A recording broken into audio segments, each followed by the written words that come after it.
বন্ধুরা, আজকে আমরা শিখব ট্রাভেল ম্যাপ অ্যানিমেশন। তো এই ট্রাভেল ম্যাপ অ্যানিমেশন আমরা অ্যাডভেঞ্চার মুভিতে অথবা অ্যাকশন মুভিতে অনেক সময় দেখে থাকি। তো সেটা কিভাবে করে সেটাই আজকের আমরা শিখব। একদম ইজি। তো তার জন্য আমাদের এরকম একটা ম্যাপ লাগবে। তো ম্যাপে যেখানে যেখানে লাল দিয়ে বিন্দু দিয়ে পয়েন্ট করা আছে সেখানে আমরা লাইন ড্র করব এত দূর পর্যন্ত। এবার লাইনটাকে আমরা 3 পয়েন্ট মোটা করব। এবার আমরা এটাকে সবুজ কালার দিয়ে ফিল করব। তো এবারে আমরা এটাকে কি করব, অ্যাজ এ পিএনজি ফাইল হিসাবে এক্সপোর্ট করব। এবারে আমরা এই সবুজ লাইনটাকে তুলে দিয়ে শুধু এই পিকচারটাকে বা ম্যাপটাকে আমরা এক্সপোর্ট করব। এবার আমরা পাওয়ার ডাইরেক্টরে চলে আসব। এবার আমরা পাওয়ার ডাইরেক্টরে ওই দুটো ম্যাপকে আমরা এখানে নিয়ে আসব।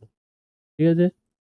তারপরে আমরা কি করব, যেটা লাইন টানা আছে যেই ম্যাপটায়, ওটা আমরা সেকেন্ডটাকে নিয়ে আসব। নিয়ে এসে আমরা যাব প্লাগইনসে। প্লাগইনস থেকে আমরা যাব পেইন্ট ডিজাইনারে। ঠিক আছে? এবারে এখানে যে সবুজ লাইনটা আছে এই সবুজ লাইনটার উপরে আমরা পেইন্ট করব লাল কালার দিয়ে। ঠিক আছে? ঠিক এইরকমভাবে। ঠিক আছে? তো আমরা এটাকে সেভ করব।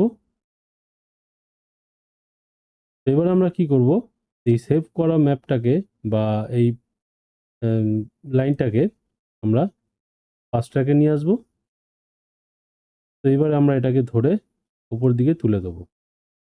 ঠিক আছে? এবার আমরা যাব মিডিয়া কন্টেন্টে। এখান থেকে এবার যে ম্যাপটা লাইন টানা নেই সেটাকে আমরা ফার্স্ট ট্র্যাকে নিয়ে আসব। ওকে?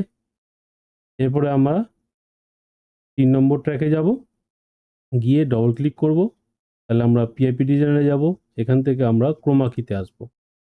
ড্রপার টুলটা নিয়ে আমরা এখান থেকে এই গ্রিন কালারের লাইনটাকে তুলে দেবো। ঠিক আছে? এখান থেকে একটু অ্যাডজাস্ট করে নেব। ওকে?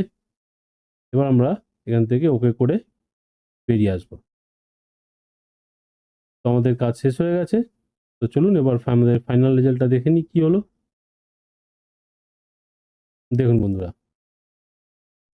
এইভাবেই আমরা ট্রাভেল ম্যাপ অ্যানিমেশন তৈরি করতে পারি।